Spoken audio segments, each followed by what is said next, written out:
Welcome to another video. और ये है the rising of the shield के सीजन 3 के एपिसोड 2 का रिव्यू। तो चलिए जानते हैं क्या हुआ कहानी में आगे the rising of the shield hero के सीजन 3 के एपिसोड 2 में। तो कहानी की शुरुआत होती है उस मैच की जीत के बाद से, जिसके बाद फिलो उनका हथियार ले लेती है जिसको वो मास्टर कर लेती है काफ़ी आसानी से। पर इसके अलावा अब अगले मैच की बारी शुरू होती है, पर उनके अपोनेंट सारे जब्त हो चुके हैं जो शायद इस बार मैच में नहीं आ पाएंगे, जिस वजह से इनका अगला मैच कुछ दिनों के बाद होगा। तो खैर आगे नाफूमी मिलता है उसी लड़के से दोबारा जो उसके पहले मैच को जीतने की वजह से उसकी तारीफ करती है, जहां नाफूमी ने अपना नाम इस मैच के दौरान रॉक रखा हुआ है। तो जहां वो लड़की सिर्फ इससे मिलने आई है और इसे थोड़ा बहुत ड्रिंक करने के लिए इनवाइट करती है, जहाँ इसके ड्रिंक में पूरे रूकर फ्रूट पड़े होते हैं जो काफ़ी ज़्यादा अल्कोहलिक होते हैं। पर अब क्योंकि नाफूमी किसी और दुनिया से है तो उस पर इस दुनिया में ये चीज़ें असर बिल्कुल नहीं करती और वो बिल्कुल भी नशे में नहीं आता इसके वजह से। तो वहाँ बात करने के बाद वो नाफूमी से बात करना चाहती है ताज़ा हवा में, जिसके बाद वो दोनों पब से बाहर निकल कर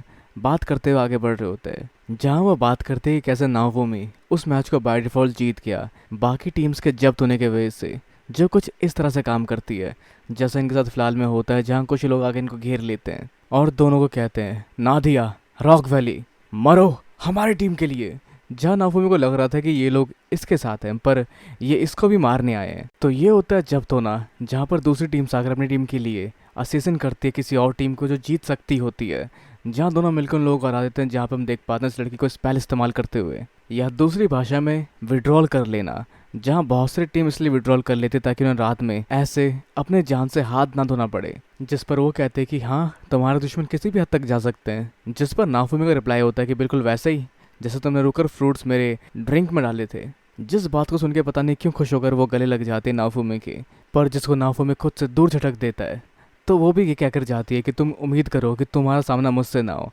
या फिर उससे पहले ही तुम इस मैच से खुद को विड्रॉल कर लो। तो आगे भी कुछ टीम इससे विड्रॉल कर लेती है और इन्हें कुछ मॉन्स्टर से लड़ना पड़ता है, जिनको ये वैसे तो काफ़ी आसानी से हरा देते हैं, पर इस्तेमाल करते हैं ये लोग इल्यूजन मैजिक का ये दिखाने के लिए कि इन्हें काफ़ी मेहनत करनी पड़ी थी। तो हर एक मैच को जीतने के बाद इन्हें और अच्छे पैसा मिला करते, पर अब क्योंकि इल्यूजन मैजिक की वजह से इनका हर एक मैच काफ़ी मुश्किल से जीत रहे थे ऐसा दिख रहा था लोगों को, तो खुद पर सट्टा लगाने की वजह से ये काफ़ी अच्छा पैसा उससे भी कमा रहे थे। तो आगे ये लोग जाते हैं उस एरिया के सबसे बड़े डिपार्टमेंटल स्टोर में कुछ शॉपिंग करने के लिए, जिसमें नाफूमी से मिलता है उस स्टोर का मालिक और उसे स्पॉन्सर करने की बात करता है। पर नाफूमी स्पॉन्सर में आने वाले तामझाम को देखते हुए उसे डिनाई कर देता है, पर शायद आगे उसको अलाउ करता है अपने एरिया में एक डिपार्टमेंटल स्टोर खोलने की परमिशन को देकर, शायद, जो भी कंफर्म कुछ भी नहीं है। तो खैर आगे लोग बढ़ते अपने घर के और वहाँ से खरीदते एक बड़े से मीट के पीस को, जिसको पका के ये लोग खाते हैं। लेकिन तभी ने मिलती है खबर कि इनका अगला अपोनेंट डिसाइड हो चुका है और उसका रिकॉर्ड काफ़ी तगड़ा है, जो लगभग सारे मैच जीती है, जो टॉप रैंक्स में से एक है,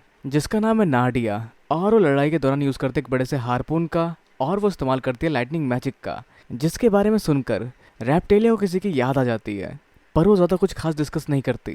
तो ये लड़ाई काफ़ी हद तक सीरियस हो सकती है, जिसके बारे में यहाँ डिस्कस होता है, जिसको सुनकर नाओफूमी डिसाइड करता है कि अब वो लोग शुरुआत से ही अपनी पूरी शक्ति का इस्तेमाल करेंगे। तो आज आराम करो और कल के लिए तैयार रहो। पर खैर जहाँ रैप्टेलिया के दिमाग में अभी भी कोई ना कोई बात ज़रूर चल रही है। तो खैर आगे शुरू होता है इनका टूर्नामेंट, जहाँ पर सामने दो लोग चैंपियनशिप के लिए, जिसमें से एक अनडिफिटेड टॉप रैंक नाडिया है और दूसरी टीम ऐसी टीम है जो नई नवेली आई है, जिन्होंने अब तक कोई भी मैच नहीं हारा, रॉक वैली।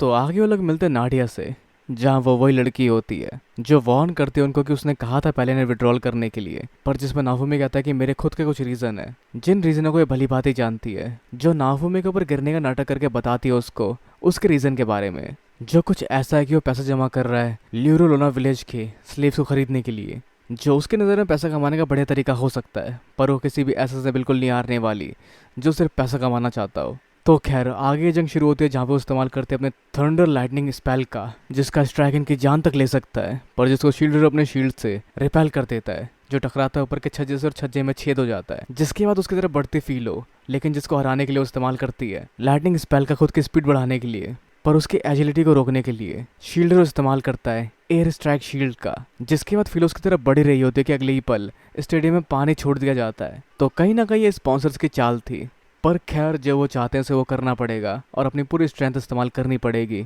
जिसके बाद वो पानी का ववेंडर बनाते हुए सी अपने पर पानी लपेट कर खुद को ट्रांसफॉर्म कर लेती है एक किलर वेल में, मतलब एक इंसानी किलर वेल के रूप में, जिसको देखते ही रैप्टेलिया को कुछ स्ट्राइक होता है पर स्ट्राइक कोई और करने भी वहाँ से आती है, जो होती है यही किलर वेल जो अपनी शक्तियों के साथ आगे बढ़ रही होती है, जिसके वार बढ़ता है रेप्टिलिया की ओर, लेकिन वो टस से मस नहीं होती। और ये सब देखने के बाद वो कहती है साडिना दीदी, जिसको सुनकर नाडिया वहीं रुक जाती है। तो ये डैमी ह्यूमन थी, ये तो क्लियर हो चुका था इसके वेल बनने के बाद, पर उसके बावजूद उसको जानती है रेप्टिलिया, ये काफ़ी हद तक हैरान करने वाली बात थी। जो खुद को उस नाम से दीदी सुनने के बाद समझ पाते कि अगर वो उसको दीदी बुला रही है तो पक्का ये रेप्टिलिया होगी, तो इसका मतलब रॉक है शील्ड हीरो। पर इन बातों के बीच में ऑडियंस अपना इंटरेस्ट खो देती है, जिस वजह से वो वार करती है शील्ड हीरो पर, जिसको वो डॉच कर लेता है। खैर, जहाँ पे बात करते हैं इसके अलावा नाओफुमी के रियल इंटेंशन के बारे में, जिस वजह से वो लोरोलोना विलेज के स्लीव्स को दोबारा खरीदना चाहता है। और जो सब जानने के बाद शो मस्ट गो ऑन वाली फीलिंग के साथ वो उन्हें चैलेंज करती है एक आखिरी वार के लिए, जो वैसे एक दिखावा होता है, पर जहाँ पर रेप्टिलिया भी कहते हैं कि हम पूरी शक्ति का इस्तेमाल कर सकते हैं क्योंकि वो एक डैमी ह्यूमन है और वो ये झेल लेगी। तो जिसके बाद नाडिया के अगेंस्ट फिलो के वार और शील्ड हीरो की टीम के वार लगते हैं, और जिस सबके साथ वो हार जाती है या शायद हारने की एक्टिंग करती है। तो अब उसके बाद शायद स्पॉन्सर बेच देगा उन बच्चों को जिनको खरीदने के लिए मेहनत कर रही थी, पर उसको खरीद लेगा शील्ड हीरो। तो इस तरह से जीत हुई रॉक वैली की। पर ऐसा कहने से पहले उसको रोक दिया जाता है क्योंकि यहाँ पर एक मैच और होने वाला है इनका, एक एग्जीबिशन मैच के तौर पर, जहाँ पर दोनों प्लेयर्स मिलकर लड़ेंगे एक तीसरे प्लेयर से, जो एक नया प्लेयर होगा लेकिन वो काफ़ी पावरफुल होने वाला है। और वो टीम होती है मर्डर क्लाउन की। तो इस खेल को जल्द से जल्द खत्म करने के लिए आगे बढ़ते रेप्टिलिया अपनी तलवार लिए, जिसको वो अपने स्पाइडर वेब से रोक लेती है। साथ ही आगे कुछ और जालों छोड़ते अपने पपेट्स के साथ, जिससे ये सब बंध जाता है अपनी अपनी पोजीशन में। पर जिस बंदिश को तोड़ते हुए फिलो निकलती है अपने फिलोलियन रूप के साथ और वार करती है उससे उसके डॉल पर। तो जिस माल को देखते हुए नाडिया बोलती है शील्ड हीरो से साथ मिलकर उसके एक स्पेल कास्ट करने के लिए, जिसका उसे कोई आइडिया नहीं है, पर शायद काफ़ी तक उसने और सामा के साथ ऐसा कुछ किया था, जिसके एक्सपीरियंस के हिसाब से वो कास्ट करता है कि स्पेल नाडिया के साथ मिलकर, जिस दौरान अपने अपोनेंट का सामना काफ़ी बेहतरीन तरीके से कर रही होती है फिलो और रेप्टिलिया।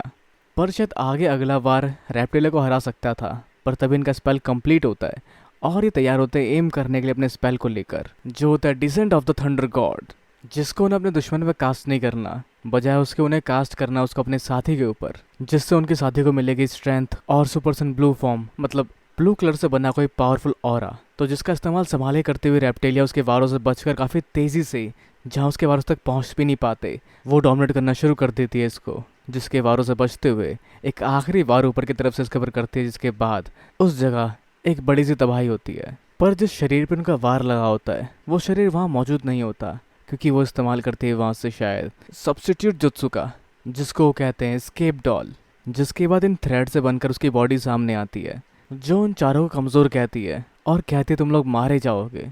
तुम्हारी बेस स्ट्रेंथ काफ़ी कम है, अगर तुम कोई हीरो नहीं हो जिसको कोई भी नहीं हरा सकता, तो तुम्हें दूसरी दुनिया काफ़ी आसानी से नस्तानाबूद कर देगी। जिसकी बातें थोड़ी मोड़ी गोल मोल होती है, पर वो काफ़ी हद तक पॉइंट टू पॉइंट बातें कहती है कि ये काफ़ी कमज़ोर है उनके कंपैरिजन में, लेकिन फिर भी ये लोग इसको नहीं हरा पा रहे, तो एज अ शील्ड हीरो वो आगे आने वाली मुसीबत का सामना कैसे करेगा। पर ये सब इसको कैसे पता और इस बारे में क्यों बोल रही है। पर खैर जो यहाँ चली जाती है, क्योंकि उसकी लड़ाई के बदले की पेमेंट यहाँ पर ख़त्म होती है और एक सीरियस लड़ाई की कोई ज़रूरत नहीं है यहाँ पर। तो वो वहाँ उनको विदा कहकर अपने थ्रेड मैजिक के साथ निकल जाती है, साथ ही ये भी कह के जाती है कि कोशिश करना कि तुम मारे ना जाओ। तो वो वहाँ से गायब हो चुकी है, जिसका मतलब जीत हुई टीम रॉक वैली और नाडिया की। पर एक सेकंड, इसको अपोज करते हुए सामने आता है स्पॉन्सर, जो कहता है कि ये मैच फाइनलाइज नहीं हो सकता क्योंकि ये लोग किसी और नाम से बैट भी कर रहे हैं ताकि ये लोग और जीत सके, जो एक्सेप्टेबल नहीं है। लेकिन तभी यहाँ आते हैं स्लेव मर्चेंट और उस एरिया के बड़े व्यापारी और कहते हैं कि जीत मिली है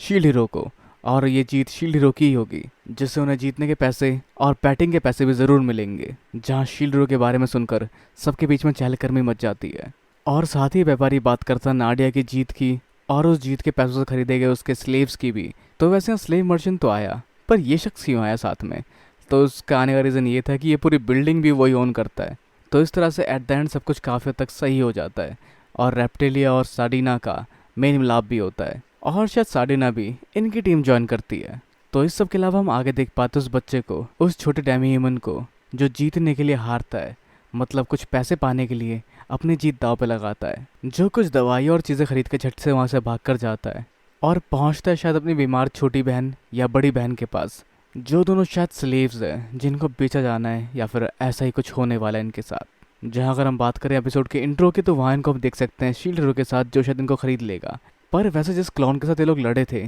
कहीं वो फिनिक्स तो नहीं, या फिर वो कोई पावरफुल बंदा, या फिर इन दोनों में से कोई एक तो नहीं, जो हम शायद आगे जान पाएंगे। पर खैर, अगर आप चाहे तो जान सकते हैं कि क्या होने वाला है आगे वाले एपिसोड्स में इसके इंट्रो के साथ। तो अगर आप चाहते हैं इंट्रो का रिव्यू, तो इस वीडियो पे कम से कम 50 लाइक कीजिए। बहुत ज़्यादा छोटा टारगेट है तो आप लोग पूरा कर सकते हैं। पर खैर, इस सब के अलावा अपने विचार इस वीडियो से जुड़े हुए नीचे में कमेंट बॉक्स बताना बिल्कुल ना भूलें। इस वीडियो को लाइक, शेयर और सब्सक्राइब करना भी बिल्कुल ना भूलें। तो फिर मिलते हैं अगली वीडियो में। Sayonara and have a nice day.